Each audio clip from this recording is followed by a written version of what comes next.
আমাদের দিকে আঙ্গুল তুলে রাজাকার শব্দ বলার সাহস করবে না, এটার ফল ভালো হবে না এবং ভালো হয়নি।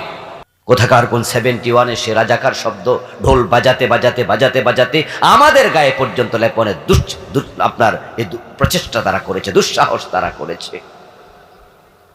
আর এই শব্দ জপতে জপতে জপতে জপতে যে শব্দ দিয়ে তারা বেঁচে ছিল, ওই রাজাকার শব্দ তাদেরকে ডুবিয়ে ছেড়েছে, জ্বালিয়ে পুরি সরকার করে দিয়েছে।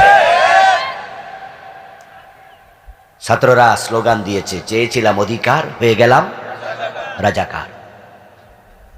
ছাত্ররা চেয়েছিল সংস্কার, কোটা সংস্কার, ওদেরকেও বলতে হবে রাজাকারের নাতি। তুমি কোঠা সংস্কার করলে করবা, না করলে না করবা। আরে ভাই, আমাদের কাছে ভিক্ষুক ভিক্ষা চাইলেও তো আমরা ওদেরকে সুন্দর করে বলি যে ভাই পরে আইসেন, এখন নাই, অথবা আমি ব্যস্ত আছি, পরে দেব, যান। ওরা তো সরকারের কাছে ভিক্ষা চায় নাই, কোটা সংস্কার চেয়েছে, এটা তাদের নৈতিক অধিকার, এটা মৌলিক অধিকারের অংশ। উনি কোটা সংস্কার যদি না করতেন, না করতেন, কিন্তু উনি বলে দিলেন কি, মুক্তিযোদ্ধার সন্তানদেরকে চাকরি দেব না, রাজাকারের নাতিপুতিকে দেব।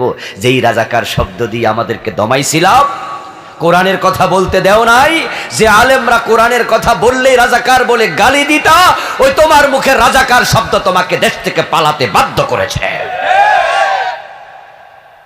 তোমার ক্ষমতার মসনদকে তছনছ করে দিয়েছে, তোমার মুখের কারণে তোমার পতন হয়েছে।